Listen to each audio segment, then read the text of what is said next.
Bonjour à tous, j'espère que vous allez bien et on se retrouve aujourd'hui avec un nouveau tutoriel qui va être avec la nouvelle mini palette de Natasha Denona qui est la mini Zendo. Donc qui est comme ceci.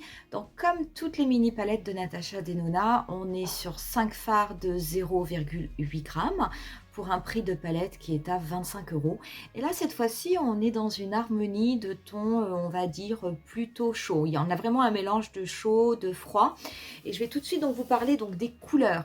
Donc pour ce qui est des couleurs, vous avez tout d'abord la couleur Stark, qui est vraiment une couleur bordeaux aubergine profonde, mais qui a un côté un petit peu irisé, comme vous pouvez le voir ici. Vous avez ensuite la couleur Bear. Alors la couleur Bear, c'est vraiment la couleur de transition parfaite, hein, qui est un pêche pastel. C'est un pastel rose, mais qui est très très mat. Alors ça marque pas forcément beaucoup au niveau de la peau, hein, parce que bon, bah, justement, moi je suis relativement blanche.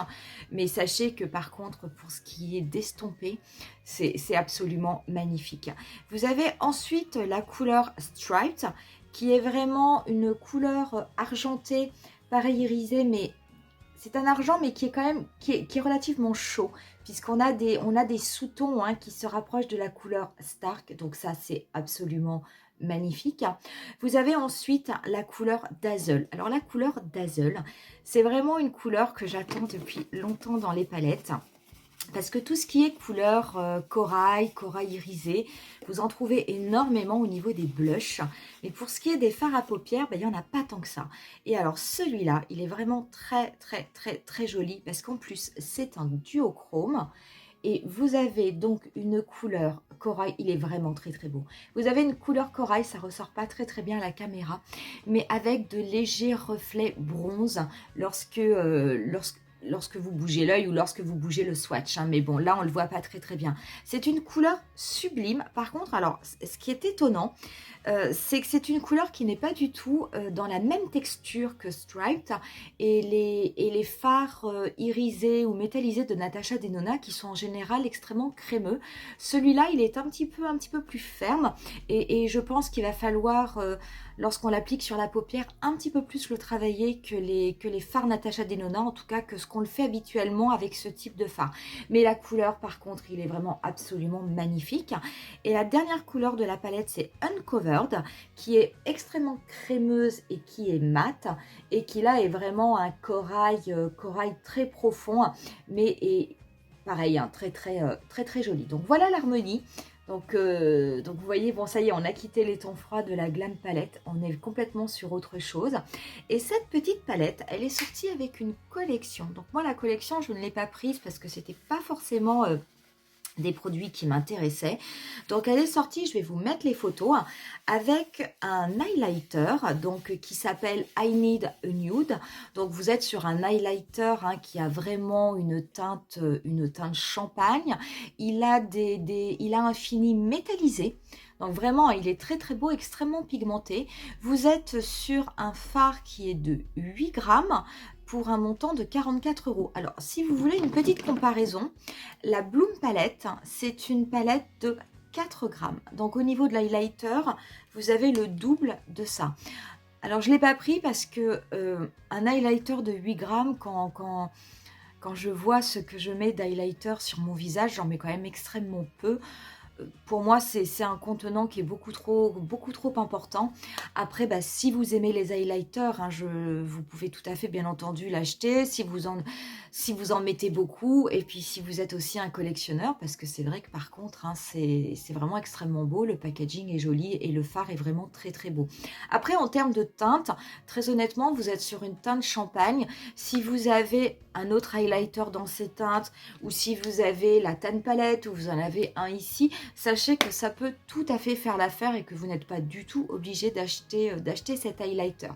Vous avez également dans la collection deux rouges à lèvres qui sont sortis, qui sont Andrea et Maria, qui sont donc des teintes de nude. Donc ça commence à faire quand même une grosse collection au niveau des rouges à lèvres dans les teintes nude, parce que c'est vrai que le nude, bah, c'est quand même un petit peu sa marque de fabrique.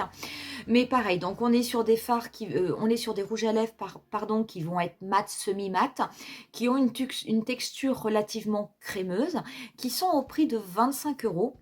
et qui sont avec un packaging qui va vous rappeler l'intérieur de la palette. C'est-à-dire que le packaging du rouge à lèvres, hein, c'est cette couleur métallisée. Et vous avez par contre toujours des rouges à lèvres lorsqu'ils se ferment, qui sont en fait aimantés. Donc moi, de Natasha Denona, j'en ai un. Il est aussi dans les teintes de nude, hein, c'est la teinte Allison. C'est celui que je vais mettre aujourd'hui pour le maquillage. Et il fonctionne pareil. En fait, c'est très très cute là. Plouf, ça s'aimante, c'est assez amusant. La seule différence, c'est que moi, c'est un packaging en plastique et que sur les deux nouveaux de la collection, voilà, vous avez un packaging qui est métallique. Hein. Mais à part ça, on est toujours pareil. Hein, vous êtes sur des teintes de nude, il n'y a absolument rien de nouveau. Donc, sachez que les rouges à lèvres sont au prix de 25 €, l'highlighter est au prix de 44 €, la mini palette est au prix de 25 € et que Natasha Denona est une marque qui n'est pas exclue des promotions chez Sephora. Donc vous pouvez très bien attendre une prochaine journée Gold ou une promotion comme ils en font régulièrement, que ce soit sur internet ou en boutique, pour éventuellement vous acheter ces produits s'ils vous intéressent, puisque vous pourrez appliquer les promotions.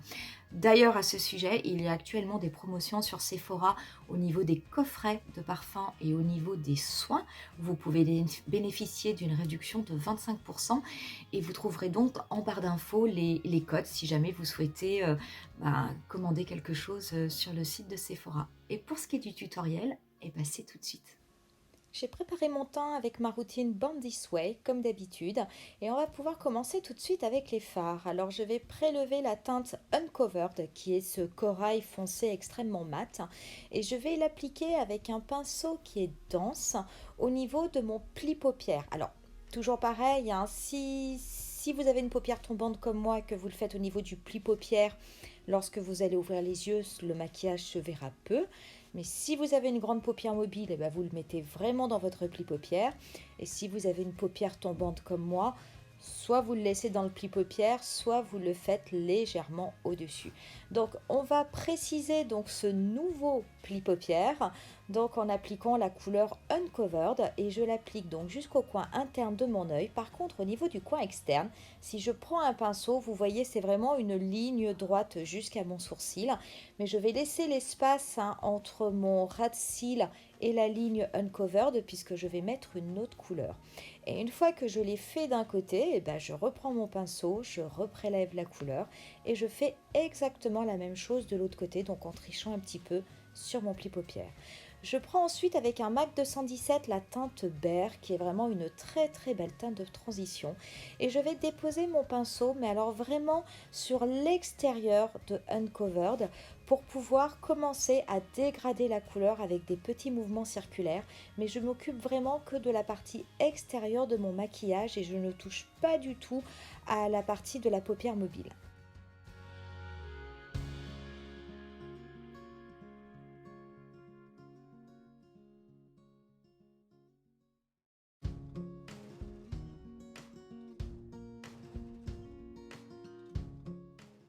Et je n'hésite pas à estomper de façon à obtenir un résultat qui soit vraiment bien diffus.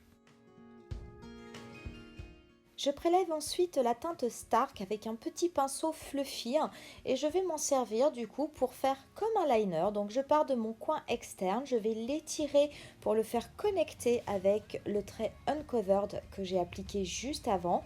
Et je vais le dégrader de façon à ce qu'il soit présent, mais uniquement sur le tiers externe de mon ras de cils supérieur. Je ne fais pas un liner sur la totalité.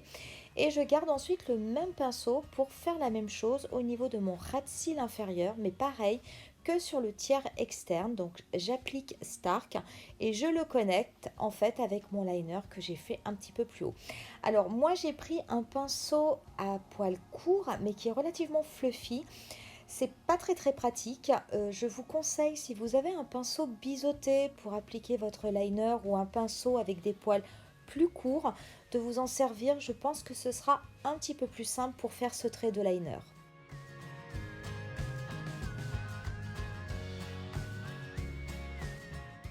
Je reprends ensuite mon pinceau avec la teinte Bear et j'en profite pour dégrader juste les contours de mon liner et les contours de mon maquillage au niveau du coin externe. Une fois qu'on a fait ça, on va prélever la teinte Dazzle et je vais commencer à l'appliquer avec un pinceau plat au niveau de ma paupière mobile. Et alors, c'est un fard, qui est très très beau, hein. Mais par contre, il ne faut vraiment pas hésiter à replonger dans le godet de façon à reprélever de la matière. Parce que très franchement, c'est un fard qui donne un petit peu du mal quand on veut le travailler. Il est pigmenté, mais est-ce que c'est parce que c'est une teinte duochrome? Je trouve qu'il ne marque pas tellement la paupière du premier coup. Et voilà, il faut repasser, le travailler. Donc, je le travaille sec cette fois-ci. Je n'ai pas pris de Fix Plus. Peut-être que ce sera une option, hein, à tester pour voir si jamais il s'applique mieux. Pour l'autre œil, je fais exactement le même principe. J'ai changé mon pinceau. J'en ai pris un qui était un petit peu plus fluffy, avec des poils courts pour voir si ça s'appliquait mieux. C'est pas évident. Je prélève ensuite la teinte Striped avec un tout petit pinceau boule et je vais m'en servir pour l'appliquer au niveau du coin interne et je vais légèrement le dégrader au niveau du début du premier tiers de ma paupière mobile de façon à ce qu'il se connecte avec la teinte Dazzle.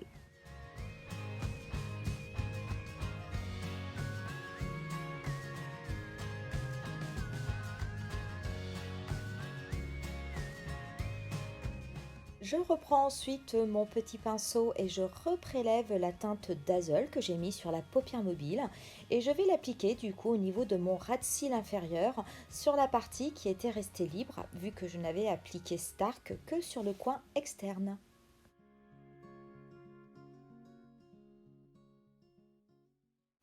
Une fois qu'on a fait ça, je vais juste repeigner un petit peu mes sourcils, mais sans passer de crayon cette fois-ci. Et on va passer au mascara, et ce sera le Under Eyes de NYX. Donc c'est mon mascara volumateur qui ne fait pas de volume, mais que j'adore puisqu'il, avec sa brosse en silicone, il sépare extrêmement bien les cils, et je trouve même qu'il les allonge. Donc je vais en appliquer deux couches en haut et en bas et au niveau des cils du haut de façon à ce qu'ils soient bien gainés et qu'ils tiennent bien la courbure. Je vais bien penser à appliquer du mascara dessus et dessous.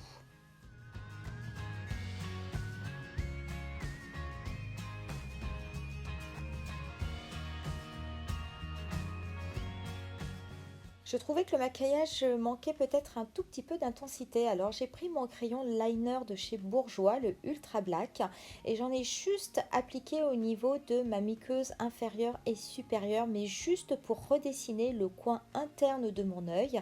Et j'ai trouvé que ça apportait un petit peu plus de profondeur, et finalement le résultat me paraissait plus joli, mais c'est complètement optionnel. On va passer ensuite avec le teint que je vais terminer et avec le bronzer.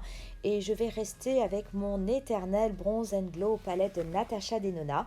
Et je prélève la teinte mate de la palette, il n'y en a qu'une, hein, et je l'applique donc de façon tout à fait classique au niveau du creux de mes joues en remontant bien sur mes tempes.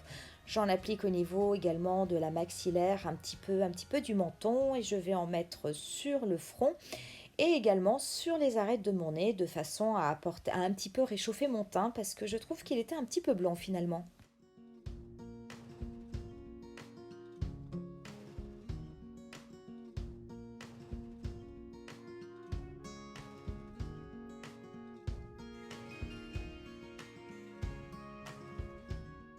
Pour le blush, ce sera mon Mini Bloom, hein, qui va vraiment, qui va se marier à la perfection avec les fards de la Mini Zendo, puisque le Mini Bloom, hein, c'est vraiment une teinte corail rosé extrêmement irisée, hein, et que sur la Mini Zendo, on a des couleurs corail, une mate, une duochrome que l'on a appliquée au niveau de la paupière mobile, donc vraiment ça va être un parfait combo.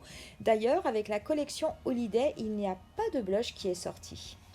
On finit ensuite avec l'highlighter. Donc moi, je n'ai pas pris le I Need Nude, le glow highlighter finalement de la collection, mais je vais me servir de celui de ma Tan palette, hein, qui est vraiment très bien, mais que je trouve toujours aussi sec et aussi difficile à prélever.